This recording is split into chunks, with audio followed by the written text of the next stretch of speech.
Waalaikumsalam warahmatullahi wabarakatuh. Bagaimana kabarnya Pak Joko hari ini? Alhamdulillah sehat, Ibu. Oh iya. Pak Joko hari ini akan melakukan coaching terhadap Pak Surya, tetapi sebelum proses coaching dilakukan, kita harus mendiskusikan dulu tentang rubrik penilaian dari coaching hari ini. Iya, begitu ya Pak Joko? Iya, Bu. Iya.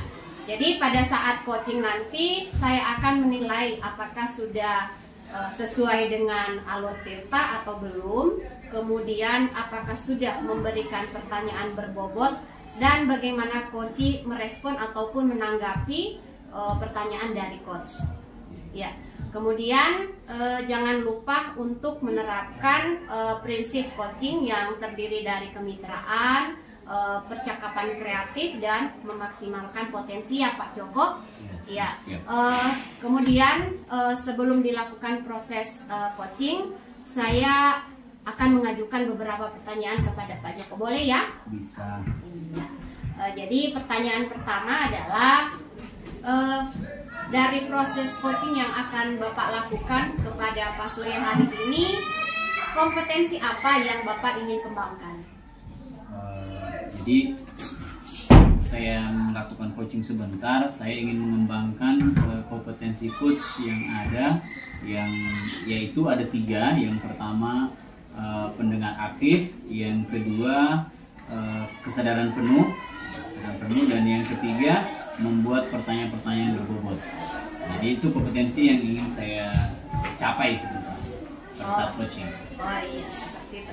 Ya, jadi kompetensi yang akan Bapak kembangkan pada proses coaching yaitu kehadiran penuh, kemudian mendengarkan aktif, dan memberikan pertanyaan berbobot.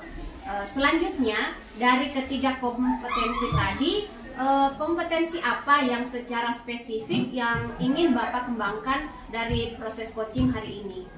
Yang ingin saya kembangkan itu khususnya 2. Yang pertama itu di kehadiran penuh, present, dengan memberikan pertanyaan berbobot. Oke, jadi dari proses coaching yang akan Bapak lakukan hari ini, kompetensi yang ingin Bapak kembangkan itu 2 ya, yaitu kehadiran penuh dan memberikan pertanyaan berbobot ya. Selanjutnya dari proses coaching nanti, indikator ketercapaian dan tujuan pengembangan yang Bapak inginkan pada proses coaching kali ini itu seperti apa Pak? Jadi indikator atau tujuan yang ingin saya capai ketika coaching, yang pertama itu saya mampu mengaplikasikan kompetensi coaching yang 3 itu, ya, khususnya di kehadiran penuh dan pertanyaan berbobot, sehingga saya bisa melakukan atau mengaplikasikan coaching ini dalam kehidupan sehari-hari, khususnya yang terjadi di sekolah. Jadi tujuan utamanya atau indikatornya bahwa saya mampu mengaplikasikan proses coaching ini dalam kehidupan sehari-hari. Oh, seperti itu ya Pak ya. Oke, baik Pak. Jadi silakan Bapak melakukan proses coaching pada hari ini terhadap Pak Surya. Semoga nanti berjalan dengan lancar ya Pak ya. Oke, terima kasih atas waktunya. Assalamualaikum warahmatullahi wabarakatuh. Waalaikumsalam. Selamat pagi Pak Surya. Pagi Pak Joko. Gimana kabar hari ini? Alhamdulillah masih sehat dan semangat untuk menjalani aktivitas sebagai guru. Keluarga di rumah sehat? Alhamdulillah sehat juga. Beberapa hari ini saya cari-cari sebetulnya Pak Surya. Berarti saya jadi artis nih Pak, kenapa? Beberapa hari ini saya perhatikan mengajar di kelas itu agak murung-murung. Ya, Kemarin, betul Pak, betul. Saya lagi punya masalah sebenarnya Pak. Saya lagi jenuh dengan kondisi di kelas saya karena motivasi belajarnya anak-anak saya itu kayaknya kurang sekali dibandingkan dengan yang sebelum-sebelumnya Pak. Sangat kurang. Gitu. Jadi apa tujuan pertemuannya kita hari ini? Sebenarnya saya ingin bicara dengan Bapak ini supaya saya bisa dapat masukan atau saya bisa cari solusi dari masalah yang saya ungkapkan tadi Pak. Motivasi belajar anak-anak saya itu sangat jauh dari apa yang kita harapkan. Apalagi akhir-akhir ini sangat jauh sekali, sangat kurang sekali motivasi belajar ini. Jadi kita mau cari solusi gimana motivasi belajar siswa itu bisa meningkat ya Pak Surya hari ini. Oke, kalau bicara idealnya motivasi belajar siswa yang efektif itu menurut Pak Surya yang seperti apa sih? Mereka, kalau pemikiran saya, siswa yang termotivasi untuk belajar itu yang pertama itu mereka duduk duluan di kelas. Jadi siswa duluan yang ada di dalam kelas, baru gurunya masuk. Ketika gurunya masuk, sudah ada semua dalam kelas. Yang selama ini terjadi, ya gurunya sudah masuk, masih ada 1, 2, atau 3 orang yang belum masuk, lambat masuk ke kelas. Yang kedua, siswa memperhatikan kalau misalnya ada penjelasan dari guru di depan, mereka memperhatikan dengan seksama. Tapi kenyataannya kan dalam kelas bahwa masih ada siswa yang malah asik bermain dengan temannya sendiri di sampingnya atau di belakang, banyak bermain daripada memperhatikan di depan. Saya kira itu dua dulu Pak yang bisa saya ungkapkan bahwa kurang motivasi belajar itu seperti itu. Kalau bicara tentang interval point atau posisi ya, bicara tentang posisi. Kalau menurut Pak Surya posisi sekarang siswanya Pak Surya itu kalau diukur dengan rentang nilai 1 sampai 10 di posisi berapa? Karena dia belum ideal itu di posisi berapa? Dari kondisi ideal saya bisa simpulkan bahwa posisi siswa saya sekarang itu ada di angka 5, di angka 10 itu Bang. Iya, jadi sangat jauh sekali. Setengahnya ya? Iya, setengahnya. Dari yang gambaran yang sudah Pak Surya berikan tadi, adakah rencana atau ada yang sudah pernah Pak Surya buat supaya ada perubahan dari motivasi belajar tadi? Pernah Pak. Sebelum di awal semester kemarin kita sudah bikin kesepakatan kelas ya. Tidak boleh terlambat, tidak boleh baku ganggu pada saat pembelajaran. Tapi kenyataannya kesepakatan itu berlangsungnya 1, 2, atau 3 pekan saja. Setelah itu buyar, lupa semua, kembali semua. Entah apakah karena murid-muridnya yang tidak mengindahkan kesepakatan itu. Kadang-kadang juga saya tidak mengindahkan kesepakatan itu, jadinya mungkin lupa. Jadinya ya motivasinya mereka kembali ke angka 5 tadi.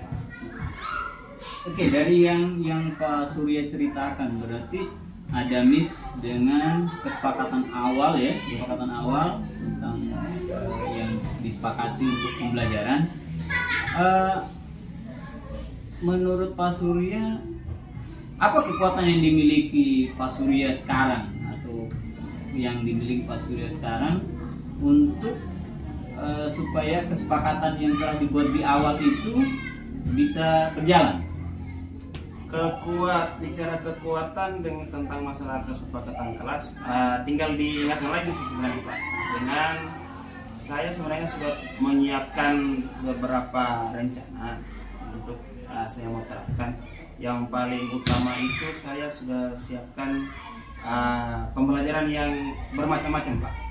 Jadi bukan hanya lagi saya di depan yang berceramah kepada anak-anak, tapi saya juga merencanakan bahwa mereka juga yang akan lebih aktif di dalam kelas. Contohnya misalnya mereka yang lebih banyak di depan kelas, mengajar sesama mereka, saya sebagai pengamat saja dan memberikan penguatan-penguatan atau semacam seperti penguatan itu supaya mereka tahu di mana kelebihan dan kekurangan mereka. Jadi seperti itu mungkin Pak. Saya sudah menyiapkan beberapa metode dan pembelajaran yang bermacam-macam atau bervariatif. Oke, jadi Pak Surya sudah merencanakan pembelajaran bervariatif yang menggunakan berbagai macam metode, memberikan keaktifan Ya, intinya siswa yang aktif. Kalau bicara tentang yang Bapak sudah rencanakan itu, berapa waktu yang Bapak butuhkan untuk merencanakannya dan mulai mencoba untuk mengaplikasikannya?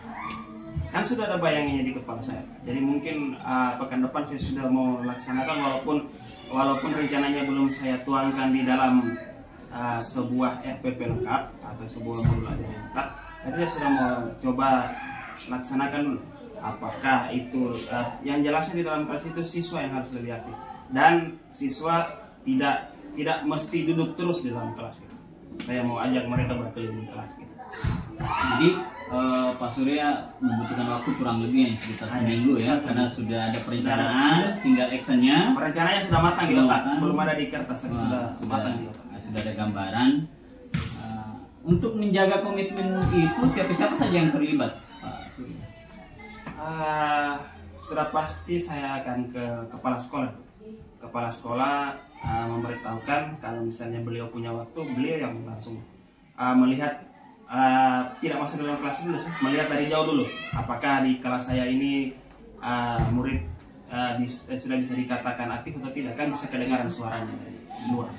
Kalau misalnya kepala sekolah berhalangan, saya panggil teman sejawat yang bisa untuk bisa melihat saya, memonitoring saya dari jauh dulu, apakah bisa mendengar apakah siswa ini aktif atau tidak dalam kelas saya. Kalau misalnya itu sudah terlaksana, bolehlah saya ajak kepala sekolah atau teman sejawat masuk langsung menilai dan masuk ke posisi saya dalam kelas, gitu Pak. Oke, jadi yang berperan dalam perencanaan Bapak yang pertama kepala sekolah ya, yang kedua rekan sejawat. Ya, itu memang harus karena di sekolah ya kepala sekolah penentu kebijakan, termasuk persiapan perangkat pembelajaran, media, ya, minimal itu kan ya, kepala sekolah tantangan Pak. Ya, betul. Jadi harus tahu kepala sekolah. Iya, begitu. Ya. Oke, jadi saya kira itu perencanaan yang sudah bagus. Jadi mudah-mudahan minggu depan kita bisa komunikasi kembali. Saya penasaran bagaimana hasil yang terjadi setelah Bapak melakukan pembelajaran yang bervariatif, apakah ada peningkatan motivasi belajar atau tidak ya. Jadi saya kira itu hari ini, tapi sebelumnya bagaimana perasaannya Bapak setelah kita diskusi ini dengan masalah tadi itu, masalah motivasi belajar?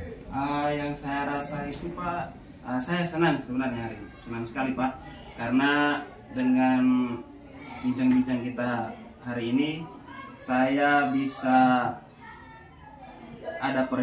saya bisa tahu apa yang saya mau lakukan untuk meningkatkan motivasi belajarnya anak-anak saya. Minimal tidak dari angka 5 tadi, saya minimal tidak di pekan ke depan itu ada peningkatan ke angka 6 atau ke angka 7 sebelum ke angka 10 nanti. Ya, saya sudah berterima kasih sekali Pak Joko sudah mau sama-sama Pak Surya. Sama-sama. Oke, kalau begitu kita akhiri dulu diskusi kita hari ini. Nanti kita ketemu lagi pekan depan melihat bagaimana hasil yang dikerjakan. Siap. Terus selalu bersemangat untuk mencerdaskan anak bangsa Pak Surya. Siap. Oke, terima kasih. Assalamualaikum warahmatullahi wabarakatuh. Waalaikumsalam. Ya, selamat siang Pak Joko. Siang. Iya. Mawar. Jadi Bapak sudah melakukan kegiatan coaching hari ini. Apa perasaan Bapak setelah kegiatan coaching hari ini? Jadi tadi pada saat coaching berjalan lancar, kemudian perasaan saya senang. Kenapa senang? Karena saya bisa menjadi pendengar yang baik dari coaching. Dan saya bisa membantu dia menyelesaikan menyelesaikan masalah yang dihadapi. Jadi saya merasa senang. Iya, baik Pak. Setelah Bapak melakukan coaching hari ini dan perasaan Bapak itu merasa senang, kemudian selanjutnya saya ingin mengajukan beberapa pertanyaan, boleh ya Pak? Boleh, boleh. Iya. Apa saja yang Bapak dapatkan hari ini setelah kegiatan coaching dilakukan barusan? Jadi setelah saya melakukan kegiatan coaching dengan Pak Surya tadi, Pak Surya menyampaikan masalahnya. Yang saya dapatkan yaitu pertama, saya sudah mulai bisa mengaplikasikan kompetensi coach yang 3 itu. Yang pertama mendengarkan aktif, yang kedua itu membuat pertanyaan berbobot, yang ketiga itu berada dalam kesadaran penuh. Hanya saya merasa bahwa saya kurang di membuat pertanyaan berbobot tadi ya, karena saya kebingungan di situ. Jadi, kalau yang kompetensi lainnya sudah mulai adalah terlihat. Oke. Iya, baik ya Pak. Bolehkah saya menyampaikan hasil pengamatan saya? Oh iya, silakan. Iya, terima kasih ya Pak.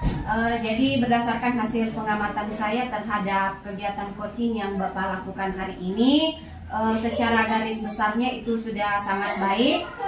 Bapak sudah melakukan percakapan sesuai alur cerita, di mana Bapak sudah menyampaikan tujuan pada coaching, kemudian identifikasi, rencana aksi maupun tanggung jawab. Sehingga dari percakapan tersebut coach itu merasa terbuka untuk menyampaikan permasalahannya kepada Bapak, sehingga Bapak dapat menggali potensi dari coach tersebut. Iya.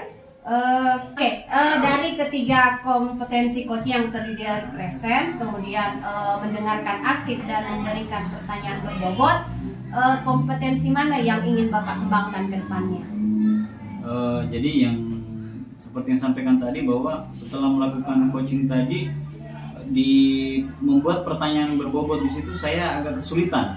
Iya. Agak kesulitan. Akhirnya saya bingung sendiri nanti agak lama baru bisa nyambung. Jadi sehingga itu yang harus saya kedepannya, yang harus saya kuatkan di kompetensi membuat pertanyaan berbobot. Oh, seperti itu ya Pak ya. Jadi dari ketiga kompetensi coaching, yaitu presence, mendengarkan aktif dan memberikan pertanyaan berbobot, kompetensi yang ingin Bapak kembangkan ke depannya itu adalah memberikan pertanyaan berbobot terhadap coach, sehingga coach dapat menggali potensinya untuk menemukan solusi dari permasalahannya ya Pak ya. Kemudian selanjutnya, bagaimana rencana tindak lanjut dari proses coaching yang telah Bapak lakukan hari ini? Bicara rencana tindak lanjut, jadi setelah aktivitas hari ini saya akan coba mengaplikasikannya dalam kehidupan sehari-hari. Iya. Sehingga saya akan terbiasa dengan percakapan coach ini, percakapan coaching ini.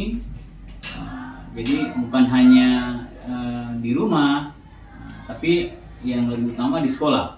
Jadi mau dengan teman guru, mau dengan siswa, sehingga bisa membantu saya dalam mencapai tujuan pembelajaran. Jadi saya lakukan, mencoba mengaplikasinya dalam kehidupan sehari-hari. Baik Pak, dari rencana tindak lanjut yang Bapak kemukakan tadi, kapan hal ini akan Bapak realisasikan? Kalau bicara realisasi, mulai hari ini saya sudah mulai bisa lakukan supaya bisa lancar dan menguasai kompetensi yang ada dalam coaching. Jadi mulai hari ini bisa saya lakukan. Iya, baik Pak. Kemudian dari kegiatan hari ini, baik dari pra-observasi, kemudian pasca observasi, kemudian dari coaching tadi yang telah Bapak lakukan, pembelajaran apa yang Bapak peroleh dari kegiatan kita hari ini? Jadi dari semua aktivitas yang saya lakukan tadi, hari ini saya belajar banyak. Yang pertama, saya menemukan kelemahan kelemahan saya dan apa yang harus saya tingkatkan ya. Nah, dengan membiasakan percakapan coaching dalam kehidupan sehari-hari. Iya. Jadi itu yang saya dapatkan hari ini. Oh iya, berarti kata kuncinya melalui kegiatan hari ini Bapak menemukan sendiri kelemahan dari Iya. Bapak, yaitu dalam hal memberikan pertanyaan berbobot. Oh iya, jadi seperti itu ya Pak. Ya, mungkin kegiatan kita hari ini cukup sekian. Mudah-mudahan kedepannya proses atau kegiatan coaching yang Bapak akan lakukan itu dapat dilakukan sebaik mungkin dengan menerapkan 3 kompetensi dari coaching tersebut, yaitu presence, mendengarkan aktif, dan memberikan pertanyaan berbobot. Ya Pak ya? Iya, Bu. Ya, baik Pak, terima kasih atas waktunya. Selamat siang. Siang.